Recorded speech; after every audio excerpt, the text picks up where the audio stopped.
perkenalkan, nama saya Tiara Pratiwi, saya perwakilan dari kelompok 2 akan mewawancarai narasumber tentang periode kedua SBY Budiono.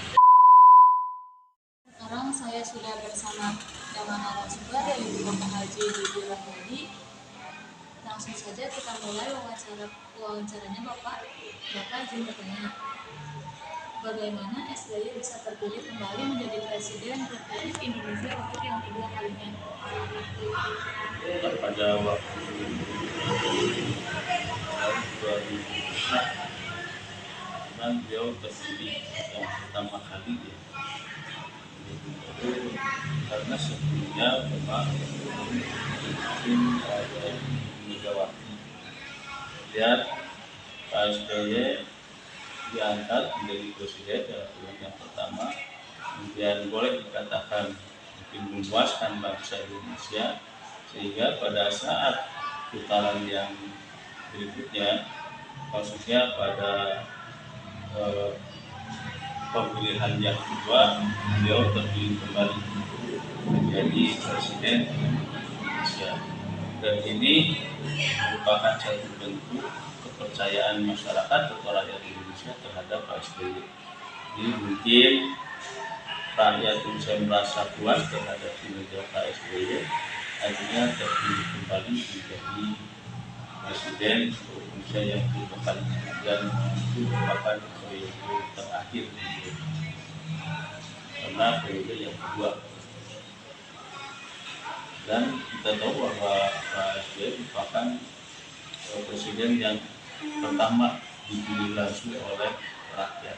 Sebelumnya Ibu Megawati itu bukan dipilih langsung oleh rakyat, tapi dipilih oleh MPR. Sedangkan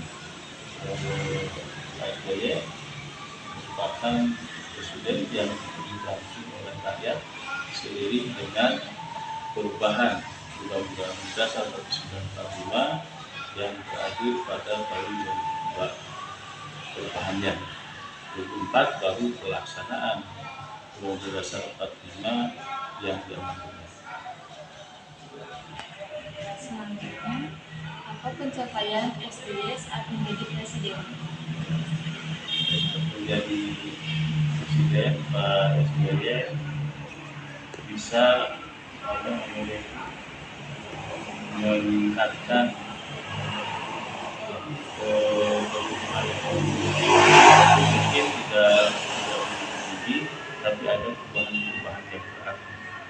Kemudian juga dalam bidang politik juga berhasil menciptakan stabilitas politik, karena memang itu pengalaman yang kedua bagi Pak SBY, sehingga dalam pemerintahan berikutnya beliau bisa meyakinkan rakyat bahwa Undang-Undang Dasar 45 yang diamandemen bisa diterapkan dengan baik pada masa pemerintahannya. Jadi itu dalam bidang juga ekonomi tadi bisa menciptakan stabilitas ekonomi, walaupun pertumbuhan ekonomi memang tidak terlalu tinggi, cuma ada perubahan ke arah yang lebih baik dibandingkan dengan periode sebelumnya. Dari politiknya itu ya stabilitas politik, kemudian juga dalam bidang ekonominya stabilitas ekonomi, dan juga pada Pak SBY berhasil meyakinkan IMF yang mungkin walaupun cukup pada waktu setelahnya itu IMF dan kita keluar dari keanggotaan IMF, jadi ketergantungan kepada IMF. Saya mungkin. Selanjutnya, apa saja program yang dijalankan pada periode SBY Budiono yang kedua? Ya.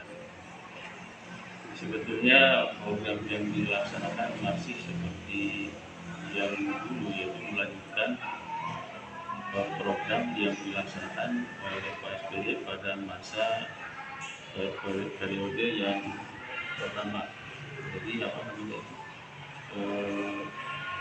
melanjutkan pembangunan yang dilaksanakan oleh Pak SBY pada periode yang pertama. Dan diketahui bahwa pada masa Pak SBY itu tidak ada yang disebut dengan GBHN. Karena GBHN merupakan suatu pedoman bagi pemerintah dalam melaksanakan pembangunan. Beberapa Bandung ada memang dihapuskan dalam Undang-Undang Dasar 45 sehingga program-program yang dilaksanakan itu selalu berdasarkan pada program pembangunan nasional dan pembangunan nasional yang disusun oleh pemerintah sendiri. Selanjutnya, bagaimana kondisi perekonomian Indonesia saat pemerintahan SBY Yudhoyono? Ya, pemerintahan waktu itu tadi dikatakan memang sudah stabil, ya. Artinya Pak SBY walaupun tadi saya katakan tidak ada peningkatan yang berarti dalam pertumbuhan ekonomi, tetapi minimal stabilitas ekonominya bisa dipertahankan. Bahkan mungkin bisa dikatakan pada waktu itu yang jadi ukuran selain pertumbuhan ekonomi juga perputaran nilai transaksi itu ada peningkatan dari dibandingkan pada masa jadi stabilitas ekonomi bisa dipertahankan walaupun pertumbuhan ekonominya tidak terlalu tinggi, rendah, 6,4 kalau tidak salah rata-ratanya. Pertanyaan yang terakhir, mengapa pertumbuhan ekonomi malah melambat pada periode 2 SBY Yudhoyono? Pada waktu ada banyak kasus, diantaranya kasus-kasus tentang bank senturi, tentang pulau, di mana di dalam proses penegakan hukum bank senturi itu ada hambatan.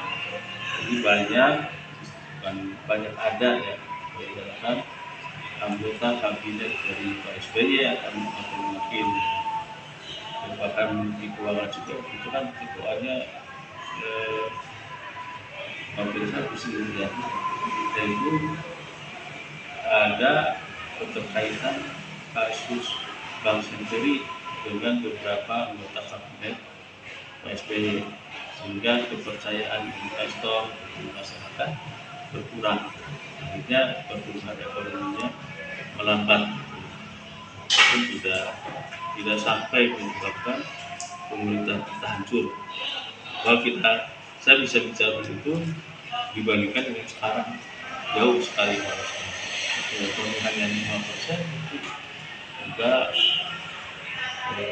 kalau boleh dikatakan ya rusaklah tatanan ekonomi kita. Jadi ada masalah-masalah itu, kemudian ada bencana, banyak bencana tapi awalnya 2004 ada tsunami, hasilnya bencana itu ada bencana.